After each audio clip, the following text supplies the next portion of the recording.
Operation Confidence and LA Talk Radio proudly presents America's Invisible Heroes radio talk show. Tune in weekly on Sundays, 2 to 3 p.m. Pacific Time, with your hosts, Consuelo Mackey, U.S. Army veteran and co-host Matt Davison, announcer Taylor Marcella, and Brooke Gadesi, U.S. Army veteran and entertainment segment host Charles Whitehead, Veterans and Legal segment host, attorney Danielle Sherrod, U.S. Army Veterans and Lifeline for Women Veterans segment host Martha Elena Varela, Veterans in Recovery host Anthony Akinpora, and U.S. Air Force veteran and Incarceration to Success segment host Kevin Lewandowski. For more information or to be a guest on our show, email info@operationconfidence.org. Well, we're starting now. Irreverent, entertaining, cool. She said she's staying to be Talk Radio.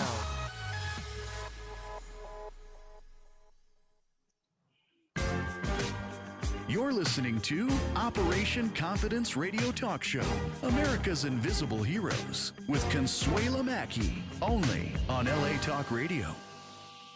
Welcome, everyone, and thank you for tuning in to America's Invisible Heroes, a show dedicated to our veterans and their families.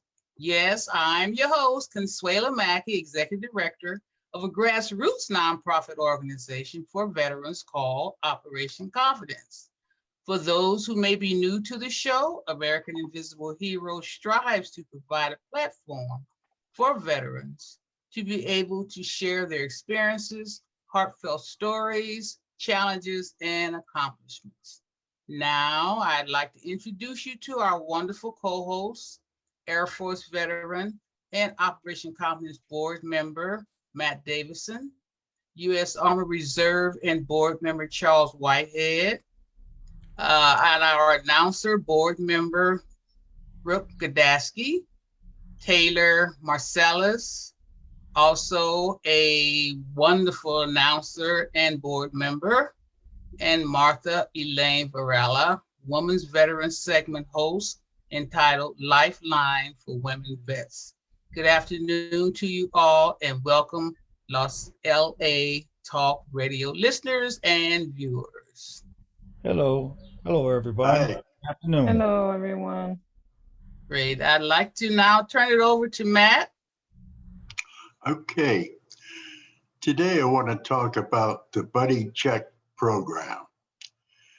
With the coronavirus pandemic that's affecting us all, the Buddy Check program is perhaps the most important now more than ever before. The idea is to connect with veterans who may need assistance but don't know where to go or who to ask. The American Legion family already reaches out to fellow veterans at this time of year, but now we must do more. It's not enough to simply pick up the phone and call the veterans you know. We need to check on all veterans in each of our communities to be sure that they are safe, feeling okay, and have access to health care and services.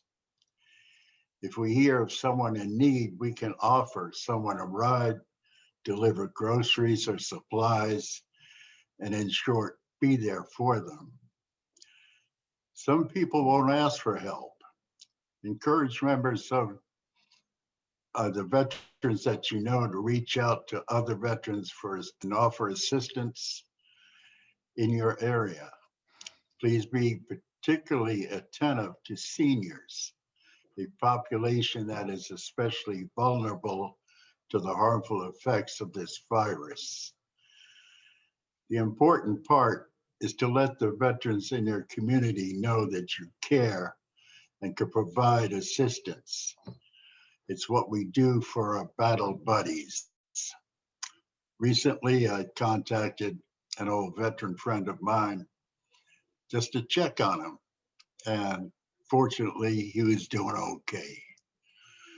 and he didn't need assistance, but that doesn't mean I stopped checking on him. I will continue to do so, and to other veterans.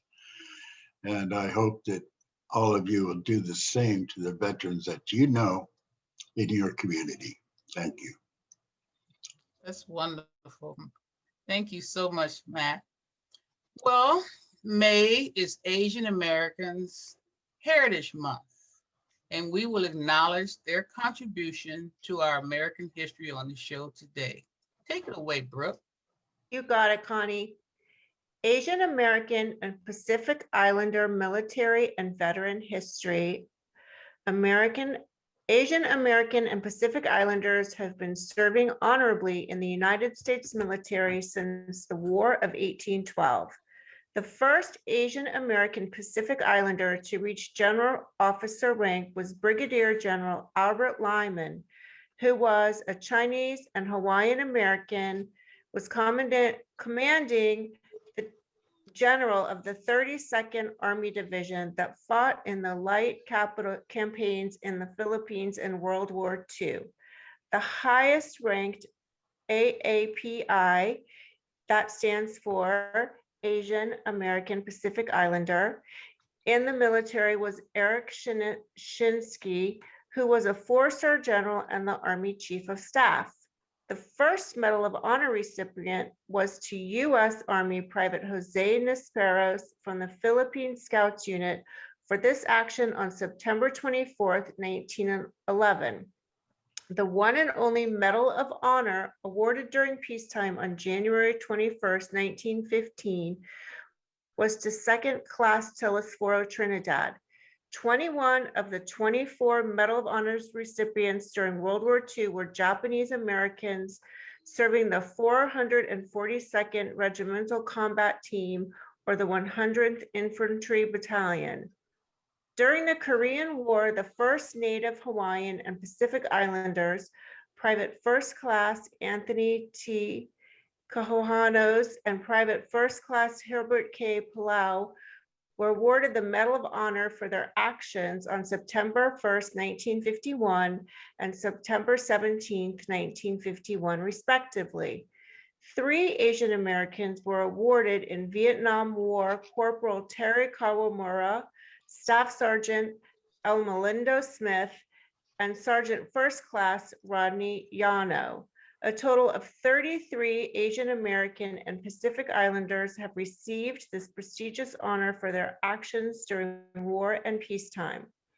Congressional Gold Medal on November 3rd, 2011, members of the 100th Infantry Battalion, the 442nd Regimental Combat Team, and Military Intelligence Service, also known as the Go for Broke Regiment, received the Congressional Gold Medal, the highest civilian award bestowed by United States Congress.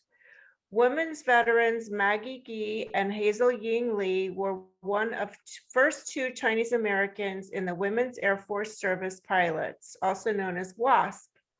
In November 1947, Florence Ebersole Smith Finch received the U.S. Medal of Freedom, the highest civilian medal awarded to American citizens living abroad who aided in the war effort. Rear Admiral Eleanor Mariano, MC, USN, became the first military woman in appointed White House physician.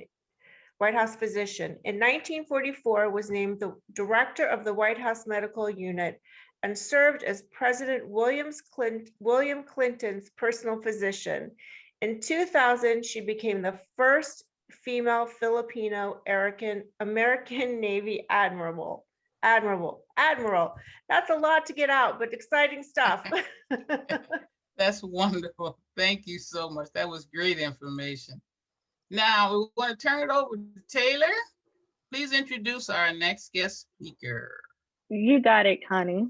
Today is team member, U.S. Army veteran, and team member Martha Elena Varela, who has a monthly segment entitled Lifeline for Women Vets. Ms. Varela is the Women's Veterans Outreach Coordinator, U.S. Army Veteran National Veterans Foundation, Community Outreach and Information Services with 20 years of nonprofit experience working with inner city communities. An Army veteran, she was a combat built medic who holds a degree in social work, youth studies, and multicultural studies. She received her MPA from City University, New York, and completed her graduate research at the California Endowment, California's largest private health foundation. She is the proud mother of 2 boys and a new grandmother. Welcome. Take it away, Martha. Thank you. Thank you, Connie. Thank you, Taylor. And I have an announcement to make, so I just wanted to share with everyone here first. I have recently accepted a new position with LA Family Housing. So thank you very much. Very committed still to working with the homeless, which includes homeless veterans of male and females, anyone who is experiencing homelessness here in the San Fernando Valley, which is the largest geographic area, SPA 2 in LA County. So just excited to have been recruited to come on board, and again, to just really dive in to help, continue addressing this huge problem. And, in my work in the past year with the National Veterans Foundation, I was tasked with working with women vets, but I also really noticed that veterans all across LA were really struggling with homelessness. This was identified through not just my own direct experience, but also with some current research that has come out 2020 from the California community colleges. And housing insecurity along with food insecurity continue to be the #1 and #2 issues respectively. So when we heard Matt talk earlier about how important it is for us to reach out to any vets that we know, starting with the circle of vets we do know, of course, and then kind of working our way outwards, it's really, really important, because we just don't know until the veteran is comfortable enough to share that there may be some issues with housing, there may be some issues with food security. And so I just really wanted to share that with you guys first. It's out there. I haven't really formally made the announcement, but officially last week was my final week with the National Veterans Foundation, and excited to come on board with LA Family Housing here in North Hollywood. That being said, today's guest for our show was scheduled. Miss Melanie Alvarez is unfortunately unable to join us today. She had a family emergency this morning. However, I did not want that to stop us from highlighting Miss Alvarez, in particularly kind of just the beautiful thing, in honor of Asian American Pacific Islander Month. Melanie is a proud Filipina, a proud Air Force veteran who currently works in a capacity to serve more veterans. And I'll get into kind of the details after I go over her bio. So Melanie, if you're listening, this one is for you. I have a personal connection with Melanie, and wanted to personally thank her for not just the work that she's done with veterans across LA, but also with me. And I'll kind of share a little bit about that towards the end as well. Melanie Alvarez served in the United States Navy from 2005 to 2010 as an aviation structural mechanic on the P-3 Orion platform. In that time, she did 2 deployments with Patrol Squadron 10, successfully prepared the electronic training jackets of 200 plus squadron personnel for a major aviation maintenance inspection, and was promoted 2 times prior to her reaching her 4th year of service. Since 2018, Melanie has served in the role of program manager for a veteran-focused employment assistance program operated by a major nonprofit in the region, although her start in the veteran service space came in 2014 when she completed a 6-month community service fellowship with a veteran service organization in the Washington, D.C. metro area. Post-military, Melanie's professional background has encompassed social services, federal service, and public education. She earned her Bachelor's of Arts in French from San Jose State University and her Master's of Professional Studies in Legislative Affairs from the George Washington University. She currently holds a California teaching credential in social service. And as I mentioned, Melanie has been such an instrumental part in helping identify, welcome, and including female veterans, which we know is not always easy to do. Veterans, as we've heard before, and particularly females, have a way of just sort of disappearing and living life kind of, as they do best, taking care of their children and their families.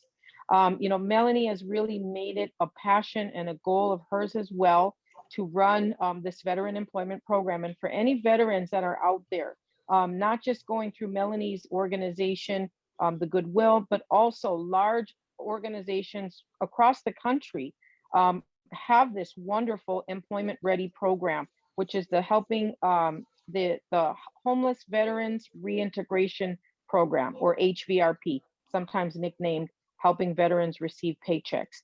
And I know for me, having had a brief stout with homelessness here when I transitioned into LA, it was extremely important for me to connect and reconnect with my veteran community, one of which I really had little experience with after I transitioned out of the service. So this was very new for me, but also very important and really well needed. So any other veterans out there that are really struggling just to get back on their feet with a job, a resume brush over, interview skills, practice, or any job leads, I can tell you firsthand that when this program is run correctly and run by caring veterans like Melanie and others across not just LA, but the country, this program is life-saving.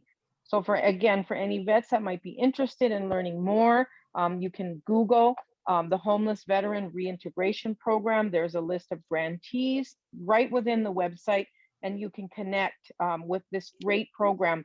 Again, very instrumental in my commitment and recommitment to working with the homeless, working with veterans, and I couldn't have done it without Melanie and her fabulous staff. So just wanting to pay a special tribute. I'm hoping Melanie is listening.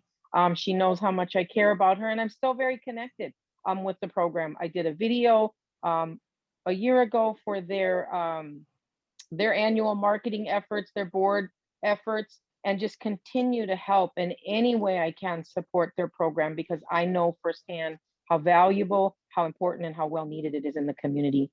So sorry, Melanie, we wish you were here. We'll have to invite her back another time. Yeah, for sure. Please do. And we want to thank you for that great information, and also about Melanie. Melanie, you always welcome. And I'm happy to know about your new position that you have. And I'm quite sure that you're going to use your resources to help Operation Confidence with our mission for providing houses for our disabled veterans. So we really want to thank you so much for that great information, and congratulations, girlfriend. Thank you. Thank you. Well, today, Operation Confidence and American Invisible Heroes is honored to have a wonderful, wonderful woman on our team now, Ann Montague. Ann is the daughter of a Rosie's Riveters. And I'm so happy to have you here today. The work that her new social movement is doing, and the people that are helping her over the few years will be known, over the few months by her being on our team. We want to congratulate her and thank her so much for becoming a team member. She's going to have a monthly segment, and it's going to be the American Rosies movement. So Taylor, would you take it from here before we introduce this amazing guest? You got it, Connie. So, the American Rosie movement is a new kind of social movement that follows the lead of women who work to support our troops during World War II. People usually call them Rosie, the Riveters, but they did much more than rivet airplanes. So the remaining women have chosen to be called Rosies. That's right. And Brooke, you can take it here from before we have Anna come on. Anne is the daughter of a woman who worked in a factory during World War II. She has always been bothered that women who worked in factories, farms, shipyards, and offices during World War II were told what they did was unimportant. So when her mother passed on, Anne realized that she did not know her own mother's story. 12 years ago, Anne decided to return to her home state of West Virginia from Boston to find some of the remaining 6 million women who did hundreds of different jobs to shorten and win World War II. They worked in war production factories, shipyards, garment factories, making clothing and tents for our troops. Anne, take it away. Uh-oh, you muted, Ann. Okay, and you muted.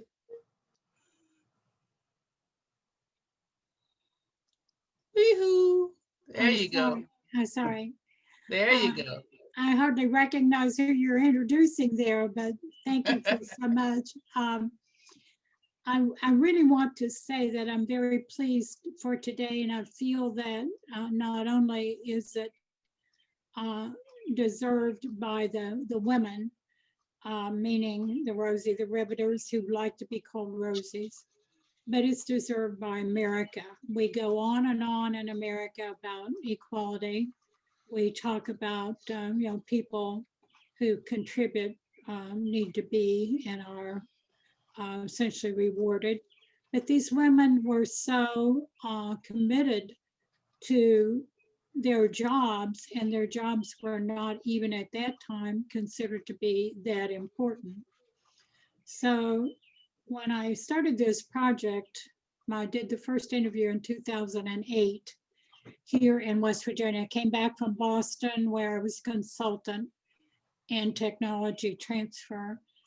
And I started this project saying I want to do something from a rural area in in America, where I can take the time to do it right, figure it out before there's a lot of pressure on a national basis. Excuse me. And so having no idea that it would be 13 years, it'll be 13 years, June 13th. I basically decided to maybe put 4 years into it. And now, after 13 years, I'm saying we are now ready for, and very sincerely, a national movement. And by national movement, what we're really saying is a movement where the people are involved. It is not starting from top down. Political leaders have acknowledged Rosies in different ways, but it's the people like you represented right here today who are going to get the word out and who are going to really make sure that this program is rooted in America's conscience.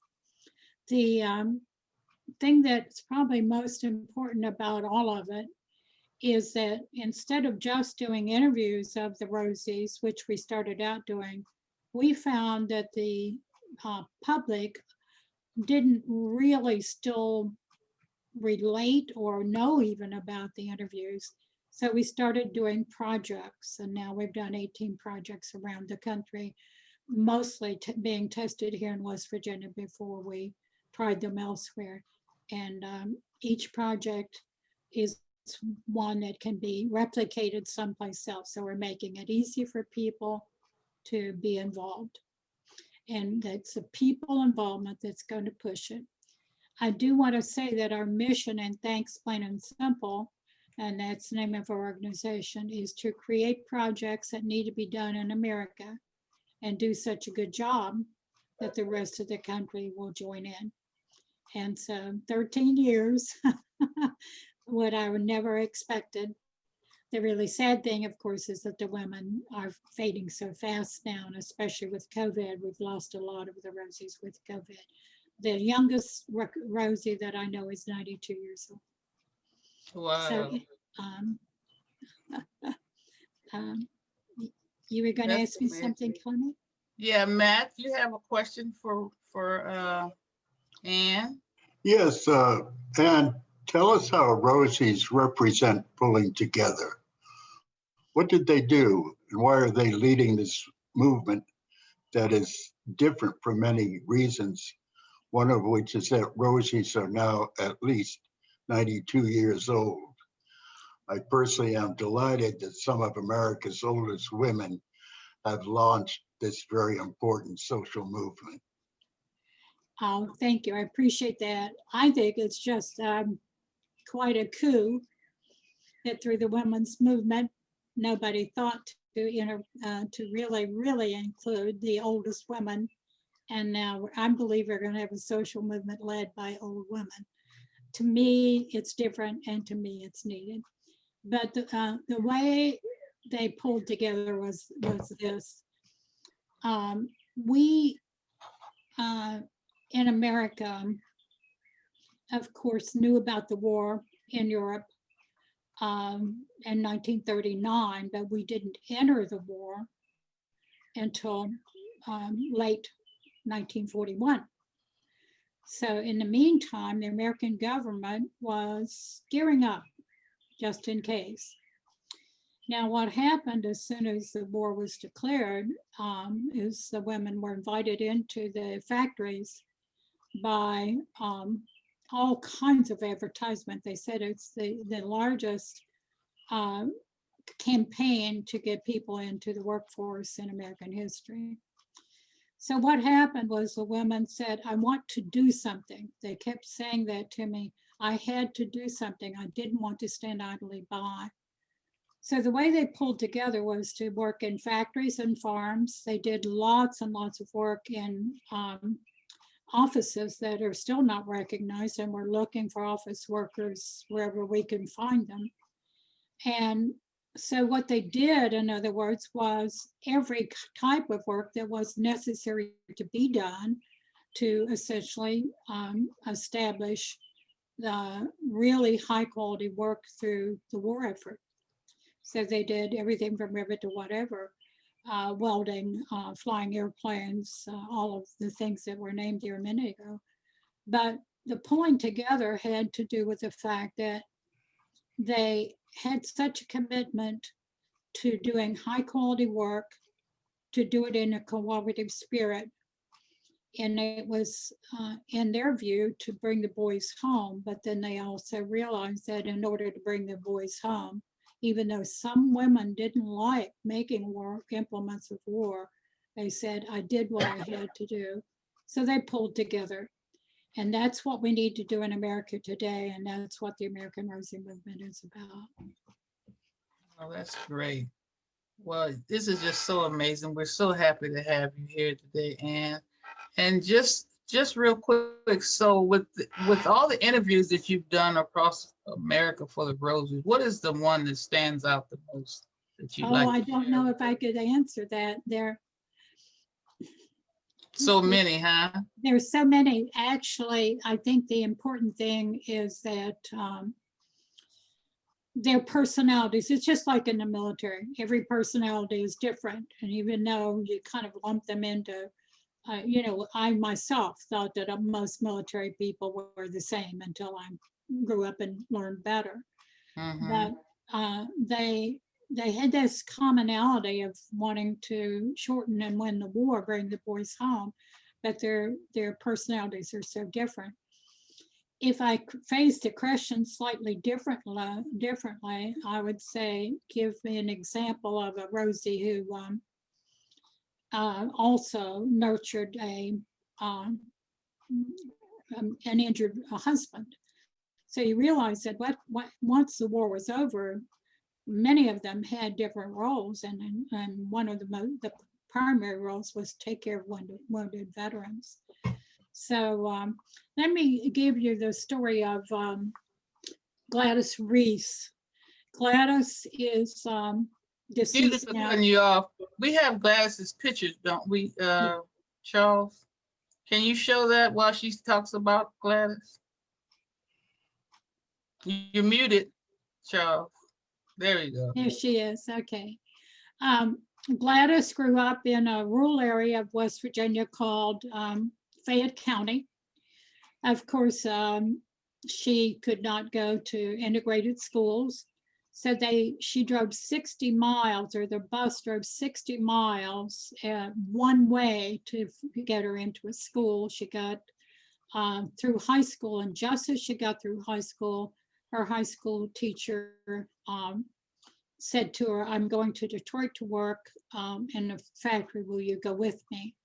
Gladys did, and she found out she was treated equally on the workplace floor, but she had to go to the back door of restaurants to be served. Wow.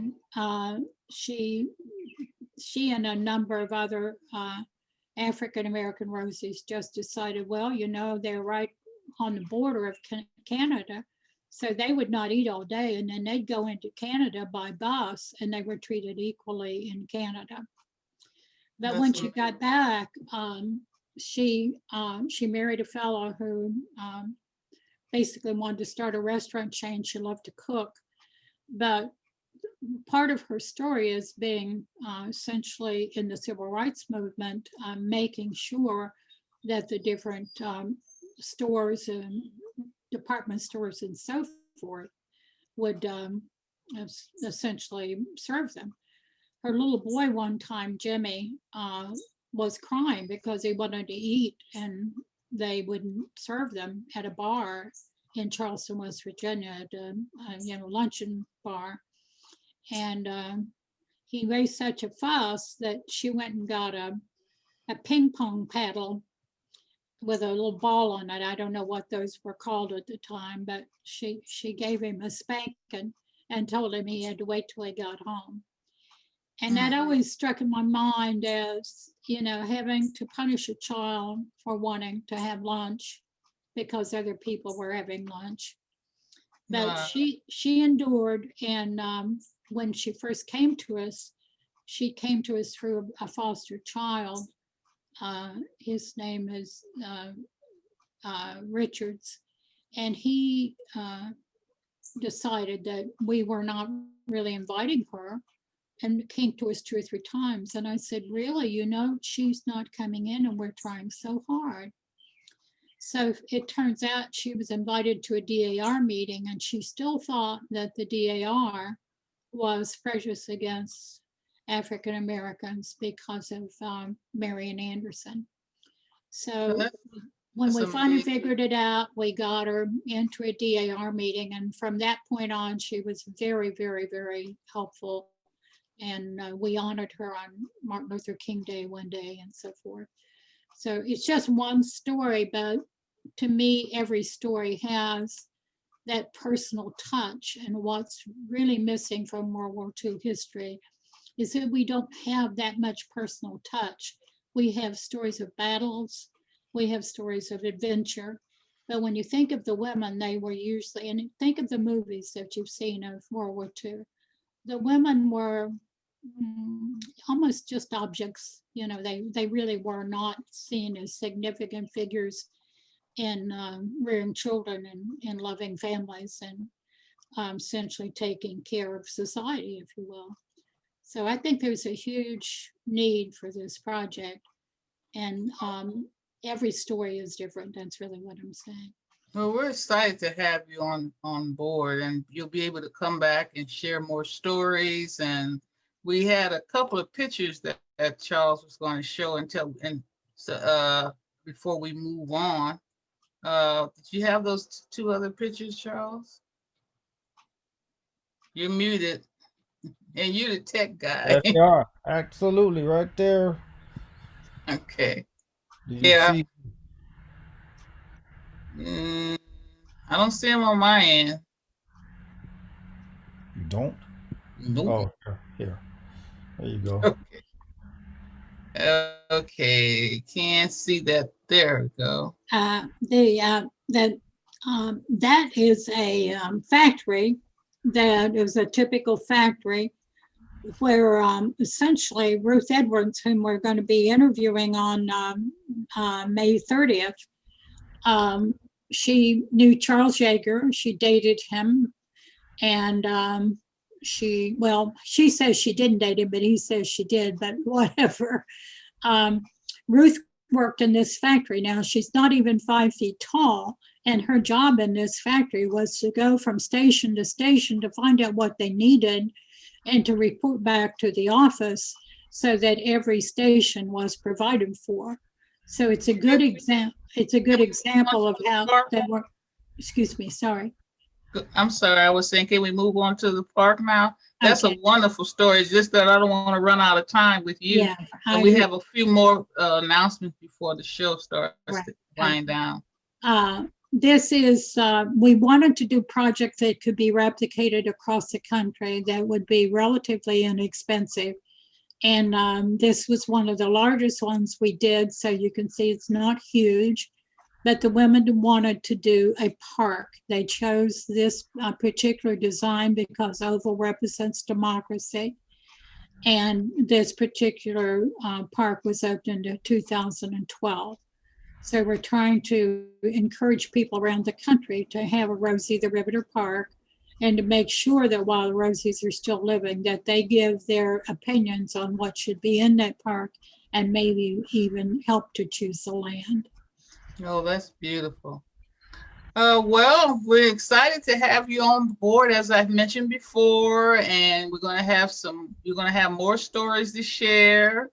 Do you have those dates available that you're coming back on? Well, if not, we'll be able to mention them on the next show. I'm sorry, did I have a what? I'm You have sorry. the dates that you'll be back? I don't have them in front of me. Maybe I do. I know May 30th. Yeah, I Right. do. May 30th, June 20th, July 4th, August 1st, and August 29th. Oh, great. Well, we look forward to having you and be able to bring some of the other daughters on. And you said there were a few of the Rosies that were still involved, the original We Rosies. have probably, we could interview a minimum of 10 Rosies, and they're still living and they're still active. Oh, how wonderful. We look forward to learning their stories. And we're going to have Randy to come on as well. It is inspiring. I will say that each one inspires me. Oh, that is so precious. Well, thank you so much. Yeah. You had a question, Charles? Well, my question is, we all know that people tend to talk, but few walk the walk. Can you briefly tell us how you are proving that people will pull together for the Rosie movement? Yes, I can tell you that every time we do a project, we get more people involved than we can supervise at times. And most important, the different projects are now being picked up around the world, literally. So in the Netherlands, all across America, we will be ringing bells for Rosies on September 3rd. And that is involving people throughout Europe, all across the United States at 1 o'clock in each time zone, and in Australia and New Zealand. That's so, great. People are pulling together, and the more you all can let people know, it's up to people like you. It's a possibility that Operation Confidence will be a part of the representing Los Angeles and California during the bell ring. I love that. That's you got it if you want it. We're gonna ring the bells too. Yeah, I love it. So we're part of that. So that's historical. I really appreciate it too. Well, we're going to move on. Matt, you have your topic for today. We're sort of winding down. That sure did go fast. And if we have enough time, we'll have hot news and winding up. News. Mm-hmm. Matt? Yes, okay. This is going to be brief. Okay. Steve Mason was a decorated U.S. Army captain and Vietnam veteran. He was also poet laureate of the Vietnam Veterans of America Service Organization.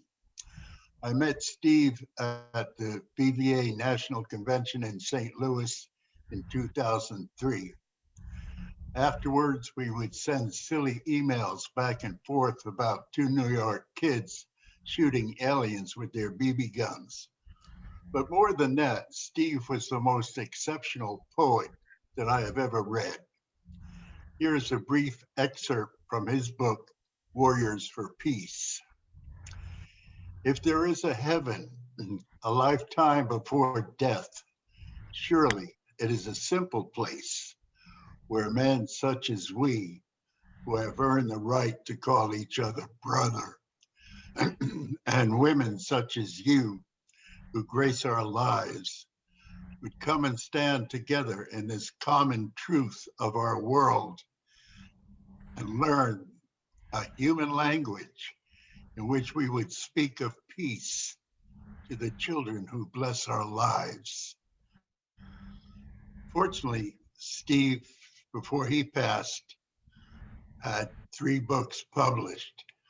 And if you care about poetry, I would recommend that you Google Steve Mason and get 1 or 3 of those books.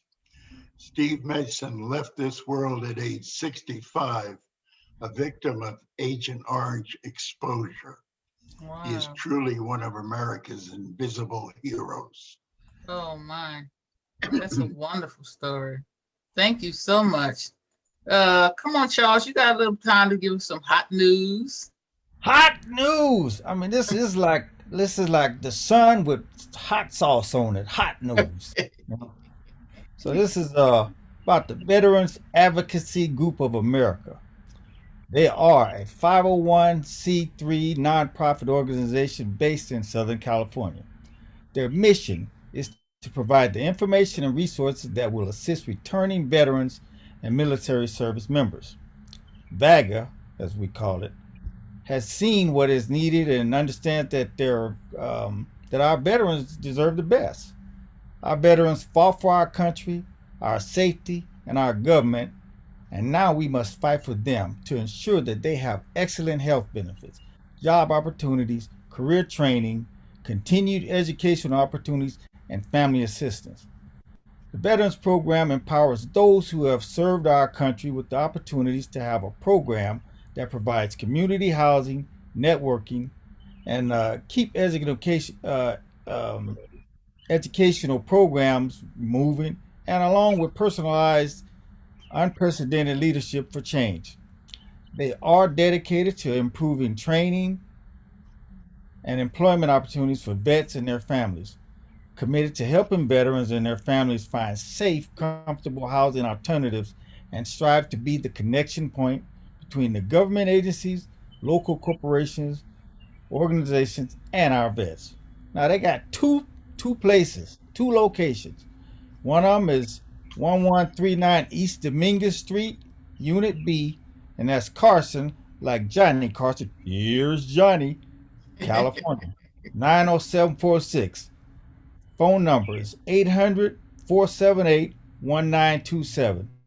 They also have a satellite office, is 1500 Roscoe Boulevard, like Roscoe's Chicken and Waffle, some good stuff.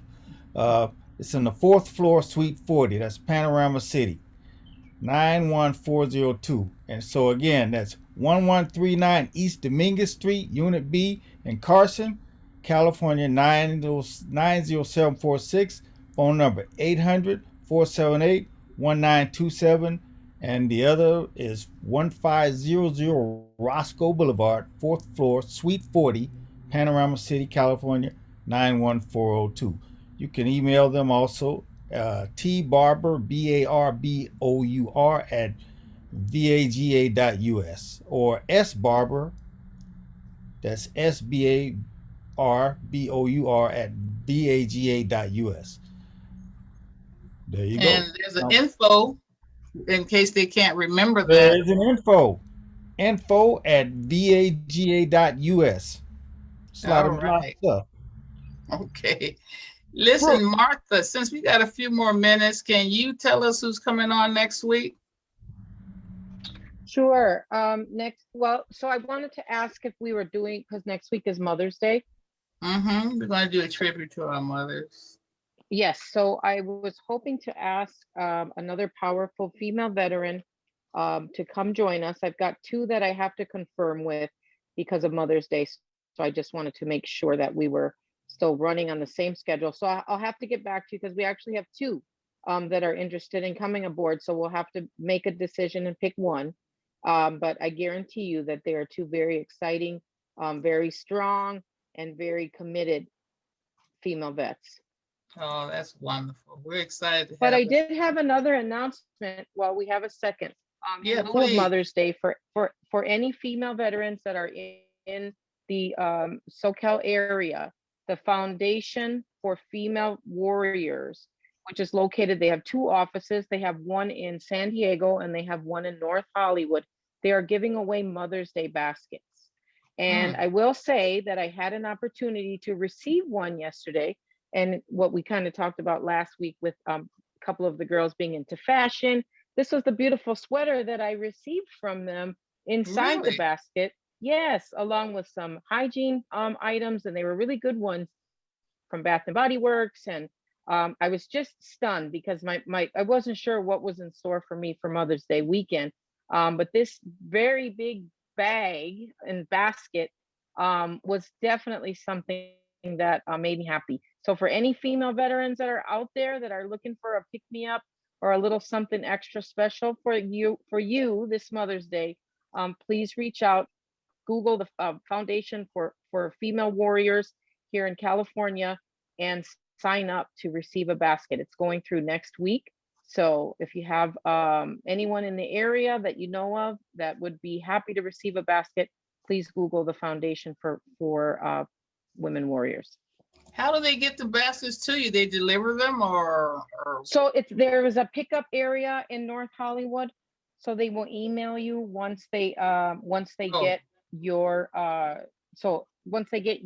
your message inside. So once you Google the Foundation for Women Warriors, you'll see there's an area that says contact them. Just put your information in and ask specifically to sign up for the Mother's Day baskets. Okay, So I have a quick question for you. So Sure. you have this sweater that you actually give them your measurements because No. you know they just No. happen. Actually, I didn't, and it matches my new sandals that I had bought months ago.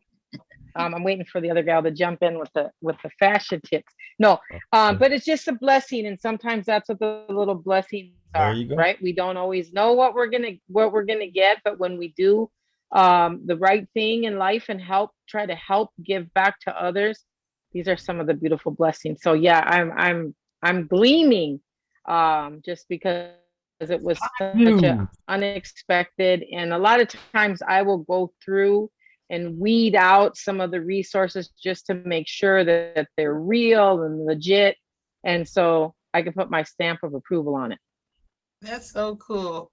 And you know what? I want you to tell our listeners, since we got about a couple more minutes, about your new position and how it's going to support Operation Confidence. You forgot that part. You there? You're muted. Wee-hoo. You talking to? Martha. Oh, okay. Yes. Yeah. And so I'm sorry, I must have lost you there. But yes, just really excited to come on board with Operation Confidence, because as I mentioned, there's really a lot of unmet needs that female veterans have, all veterans in particular. And, it's really going to be a challenge for all nonprofits to really, bend a little. And when I say that, we have to really take into consideration what the needs are and do what we can do to help address those needs. And especially with Corona, it's been unprecedented, anything that we've ever seen before. But just imagine, the pressure, the additional pressure that this puts on families, particularly mothers and their children, as they're trying to just keep everything together, right? With kids at home and some going back to school. Just really been, a really challenging year. But in the last, 2-3 months in particular, as we're trying to make steps to go, back into reintegration, it's really important that, like we said, we have some resources available, and also just, some more outreach and programming that's necessary to meet the needs. And sometimes they're unexpected needs. Sometimes they're needs that we've kind of already knew of, but nonetheless, in the spirit of collaboration, we really need to partner with each other to help address, the additional needs and sort of the exacerbated needs that have surfaced in this last year of the pandemic. Right. Well, we're glad that you have this new position, especially with housing homeless veterans, and we're going to have you on board to help us write that package, because we're determined, and it's almost there. If it wasn't for the pandemic, we would have been further along. So congratulations once again. Thank you. Thank So you. we're going to be winding down now. Brooke, you want to take it from here? Got it, Connie.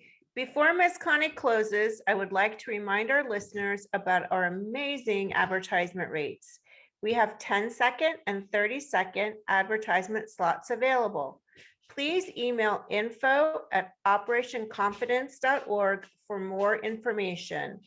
That email address, info@operationconfidence.org. Also, I'd like to inform our viewers and listeners about Amazon Smile. When making your next purchase on Amazon, please go to Amazon Smile and type in Operation Confidence in the Choose Your Organization donation box.